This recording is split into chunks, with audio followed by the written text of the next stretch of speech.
Hey everybody, it's Rob here.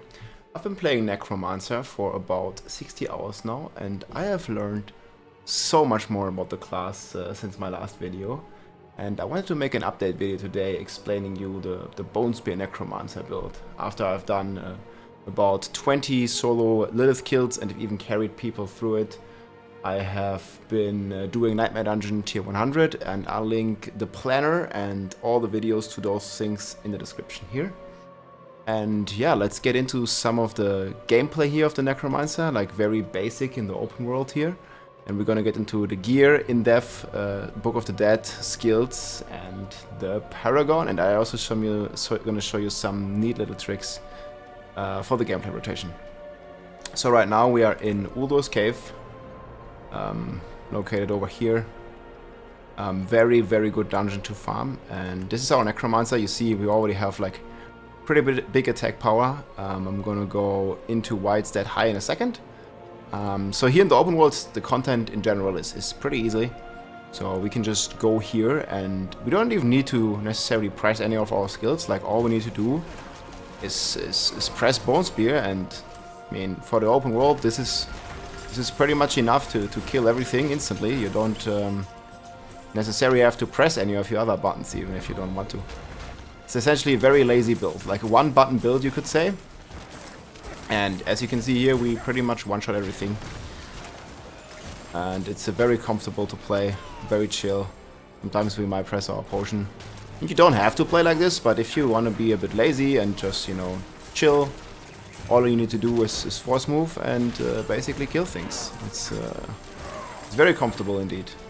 You just get all the items, get all the loot. So that's the very basic thing. The Bone Spear always splinters whenever it hits like a wall or its max range. It automatically splinters and just splits into even more Bone Spears. And you see, it does crazy amounts of damage.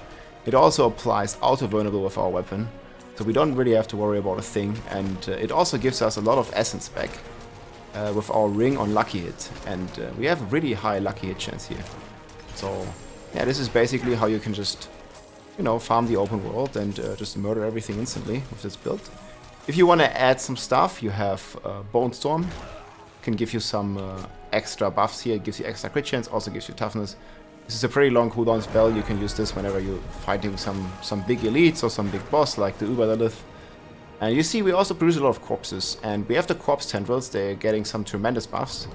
Whenever there's like a corpse close to some targets or on elites or on bosses, you also can press the corpse tendrils to get a very nice boost. I'll show you here real quick without... Okay, everything dies anyways, so we probably don't even have to use much of that. But if you do, you can see here, you just select the corpse and it pixels everything and it gives them a damage bonus. But here the content is just so smooth that we don't even need to do this. And you can also explode your corpses, and you see we have a buff on our bar that just grants us more damage. Whenever we explode corpses, we also get essence back from our passives. So you can add these two things in on higher content to just even deal more damage. Then we also have a generator. Shall we run out of essence at some point, we can generate it with our generator. And it also boosts our crit chance. But you know, in this content, it's not needed to press it at all, pretty much. If you just want to be, you know, chilling, you can just press this one button that you have, and you'll be just fine. See, everything dies before my corpse tendrils even go off. And then you have one shit button, like if you get CC'd or anything, you're just gonna use Blood Mist to become immortal. That's our last skill here on the bar. Yeah, this just makes us like completely immortal, and is an excellent way to break CCs and stuff like that. But you see how fucking strong this build is right here. And yeah, that's basically a gameplay of some just normal dungeons. And yeah, as you can see, we completed the dungeon already, so it was just basically, I don't know, like 90 seconds or something, like just pressing one button.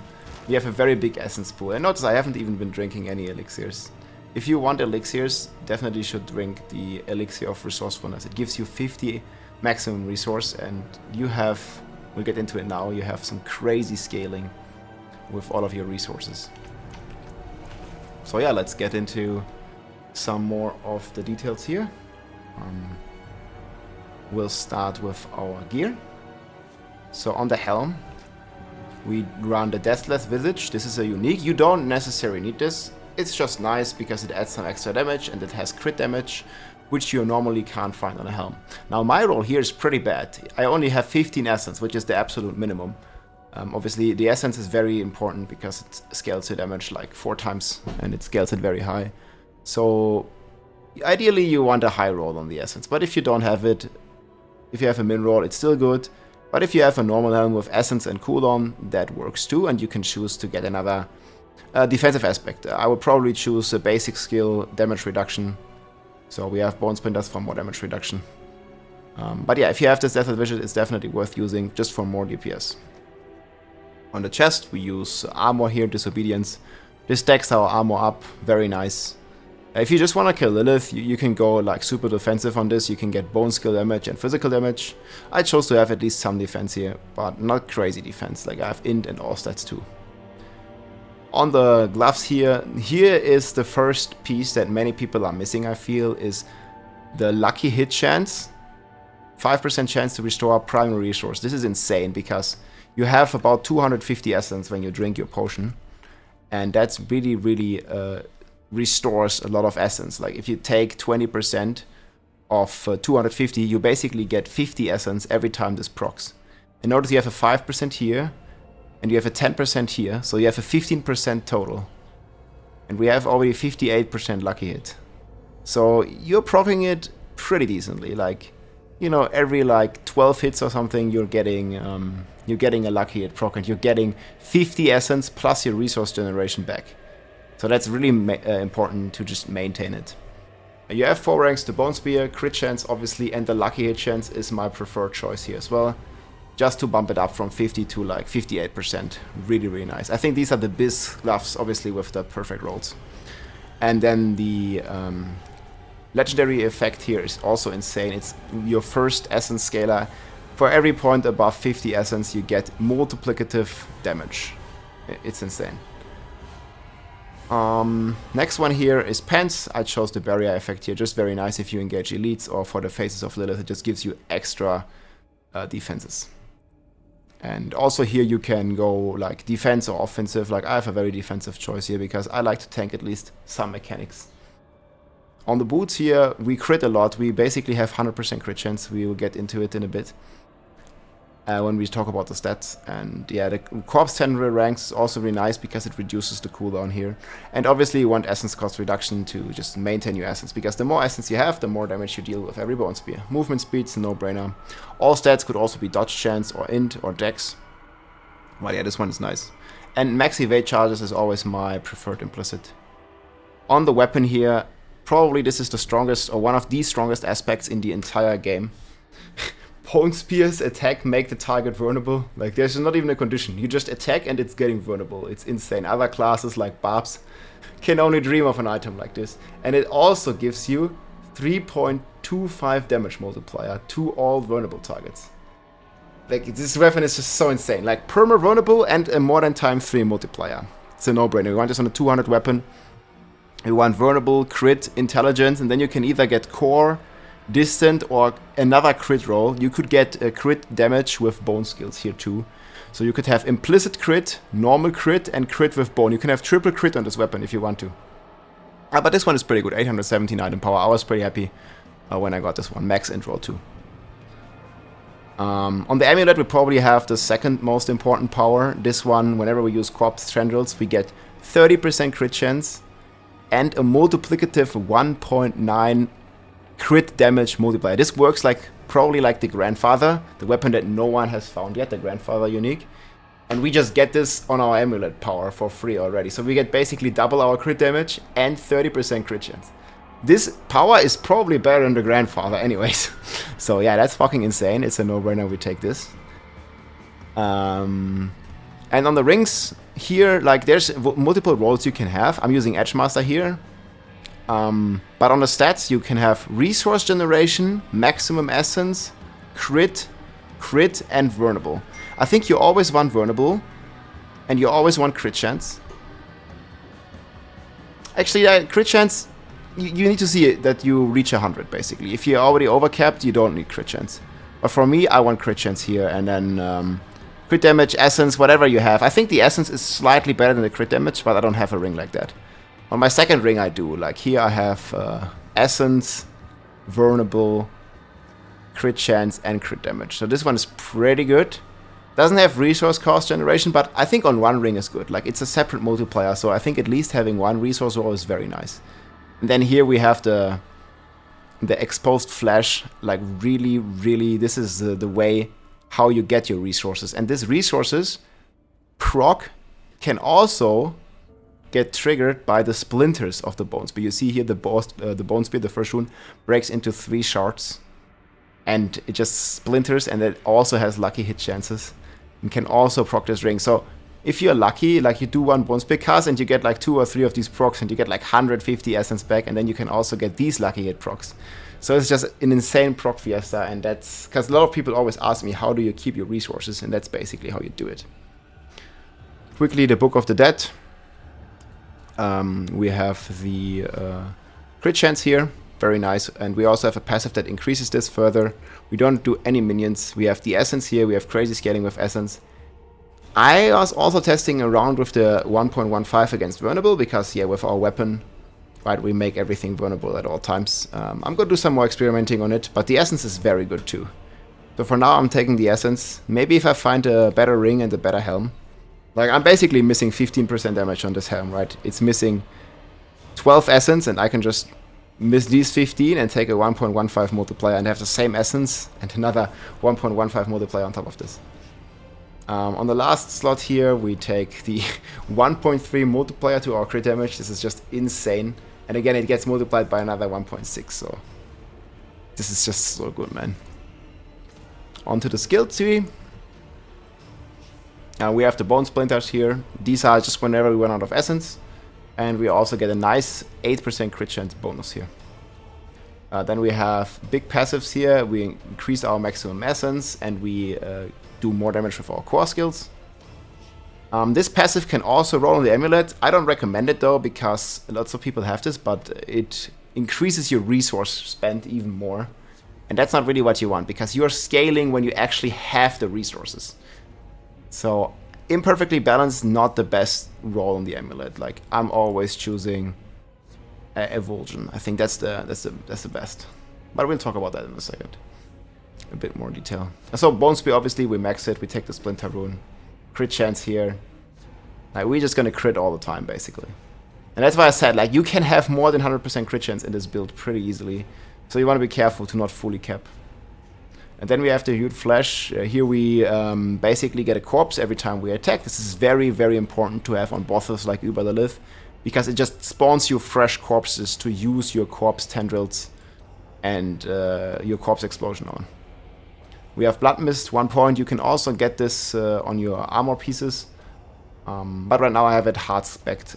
Same for the corpse explosion. Like we just need this to basically is our shit button to escape uncomfortable situations, to escape perma CCs, stuff like that. Corpse explosion we mainly use for the essence generation, and here to boost our damage. This is also really, really important, because we also have a very strong Paragon node. That whenever we consume 5 corpses, this is probably the strongest legendary node in the game. You consume 5 corpses, you get a 1.4 multiplier. It's nuts. So, and then another 1.08 multiplier. So, yeah, consuming corpses is big. Like you get about 50% more damage. 1.5 separate multiplier. Then we usually, like with our Bone Spear, we kill enemies that are distant from us. So we get another 1.12 multiplier here. You see many, many separate multipliers in this Necro skill tree. Then we have Corpse Tendrils here. Right now I'm missing 1 hard point here because I don't have enough skill points. We take... The rune doesn't really matter too much. Sometimes it can be nice to apply vulnerable to the trash monsters that you haven't hit with Bone Spear, so I take this rune. You can also take Blood Orbs if you want to fortify source. That's possible. But yeah. Could maybe actually like take this off for Lilith. We'll see. Still a bit of min-maxing to do. Maybe you could max it like just for some extra cooldown. You see you get from 8.1 to 7.9. But I prefer it like this. Then we have 3 points Incineration, and this is probably the strongest passive on the Necromancer tree. It gives you 0.9% crit chance for each 10 essence you have. And you can have like 250 essence, right? So this one gives us like about 25% crit chance. With having essence on ring, you can get even more. Maybe you can get like 280 essence or something. It's crazy. Unfortunately, this passive can't roll on the amulet. But basically, if you're looking at the stats, I have 48 crit chance. Then we get another about 20 something percent from Serration.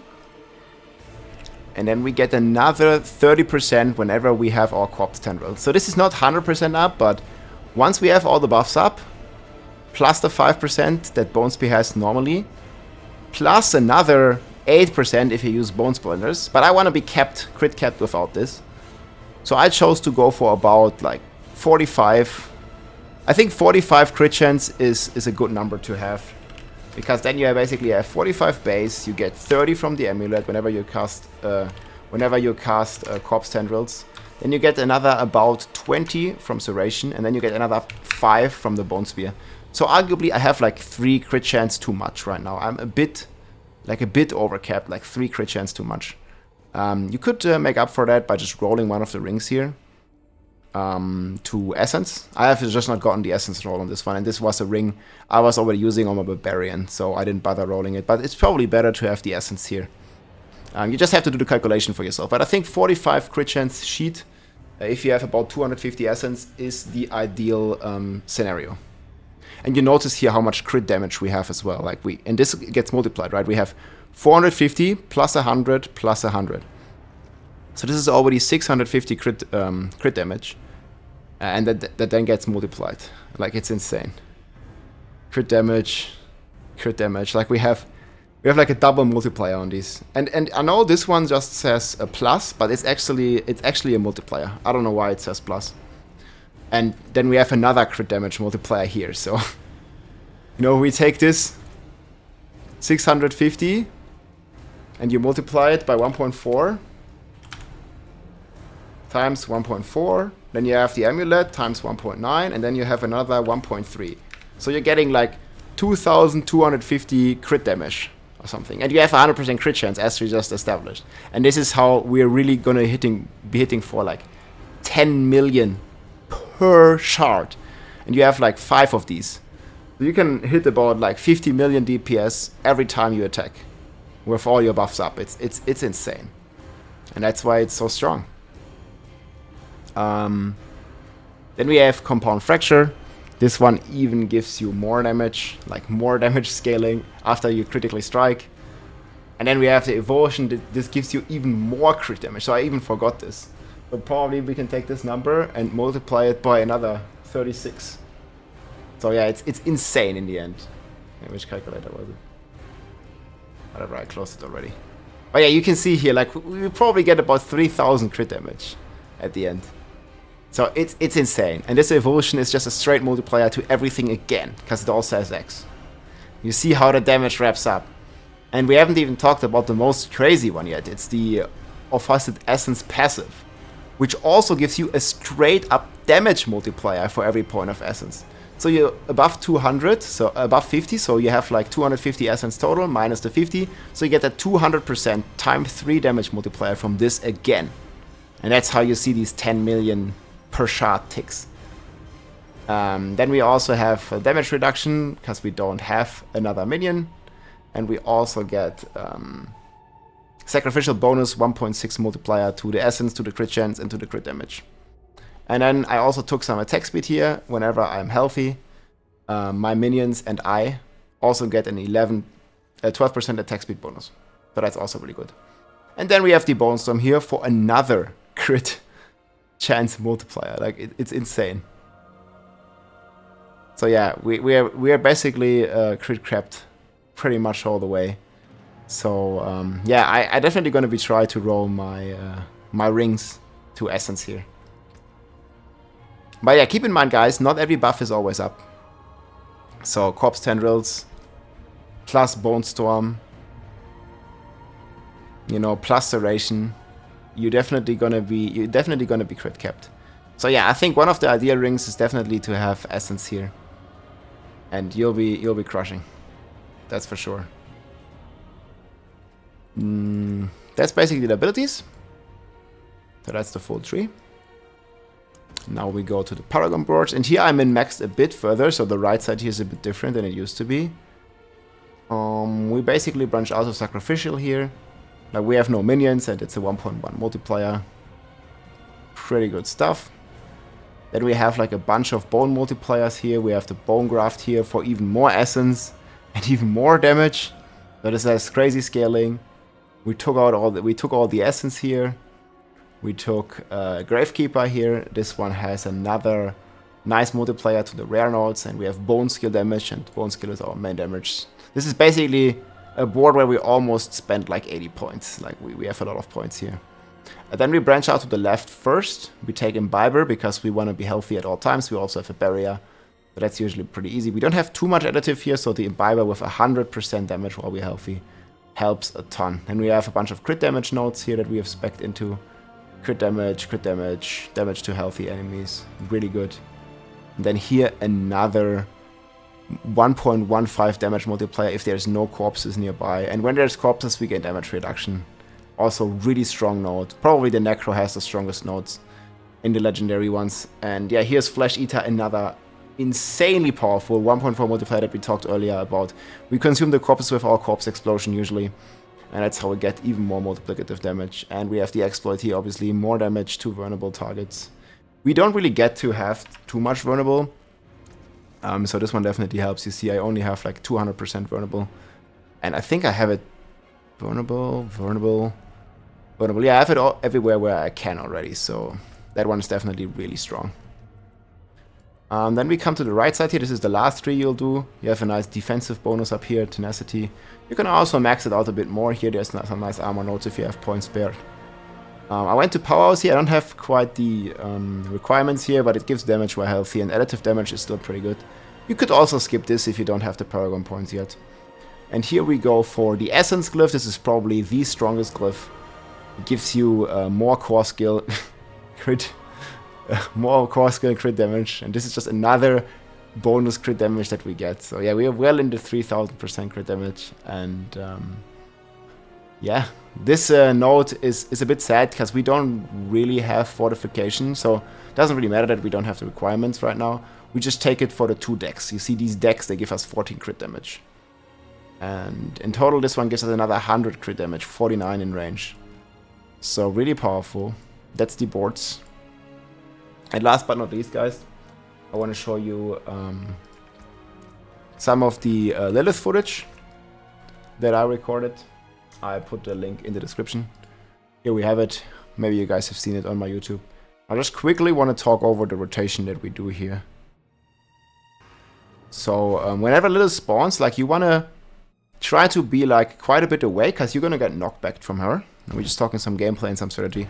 You see, it knocks you back into a pretty decent location.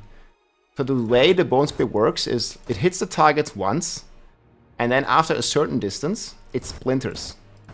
And you see these projectiles coming back, and they hit the boss again. So you see here, it was already not fully ideal situation because only like one of the splinters hits her. If you are like a bit further away, you can get all the splinters to hit. And that's a really big damage increase. It works a bit easier on phase 2 because she seems to have a bigger hitbox. And you definitely want all the splinters to hit. And you see, like when it splits to 5, when it actually crits, then we're like really melting her. Because she moved, we got pretty lucky here because she moved a bit away. And that just gives us even more damage. And you can see she goes really in. And then when the second phase comes, like here you really want to kill her. You need to prepare. Like your bone storm has quite the animation. It lasts for 10 seconds. So whenever she goes into the sky, you want to already press your bone storm, like I do here, because you see it has like an animation. He's like taking his weapon and like swinging it around to create the bone storm. And then you want to explode your corpses, so you get the 1.4 multiplier here. You see, I think the bar is already full. Like the multiplier would be somewhere there, but you need to explode 5 corpses. And you spawn them with your lucky hits. And then you also need to cast Corpse Tendrils before she comes down. Like, this is very, very important to deal big DPS. Like, you want all the buffs up before she's even coming down and cast Bone Spears already, as she's coming down. You see, it's hard to see, but I already start shooting before she's even down. You see, here I start shooting, and then she's just coming in the right frame, actually. And it hitting her, like, instantly in the head for, like, 20 million. And look how she's melting. You have, like, a very short window of damage when she spawns the ads and stuff. And here she was actually already dead before she even spawned the ads.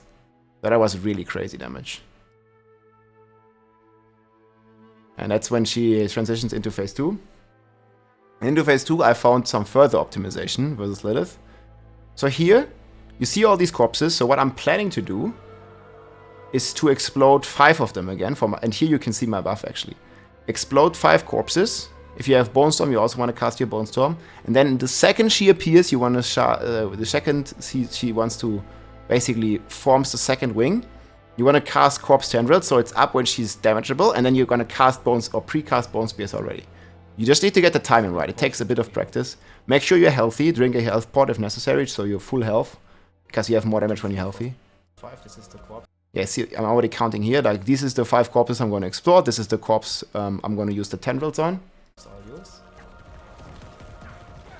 And there we go. Boom. Tendrils as the second wing spawns. You can see, the second she's up, the tendrils is exploding. And we're already, like, doing insane damage to her. You see this? It's literally crazy. And what I didn't do here is, you should just go up there and keep shooting her. I didn't do it in this village here. Was some further optimization I did. Not that it was necessary. Like, you can also do this to avoid the burn. But you can go up. It's a bit better.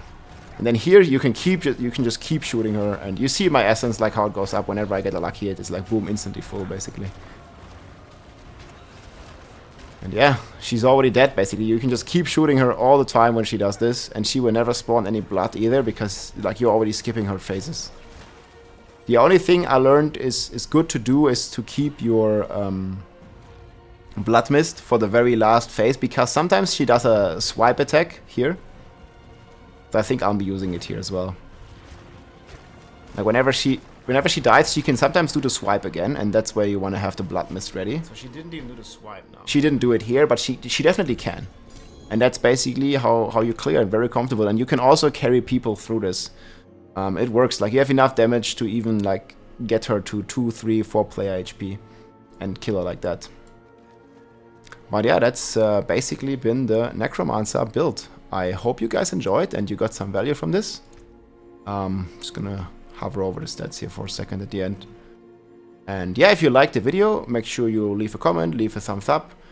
I have a lot more content coming, guys, so subscribe if you like the stuff, and I will see you soon. Rob over and out. Bye bye.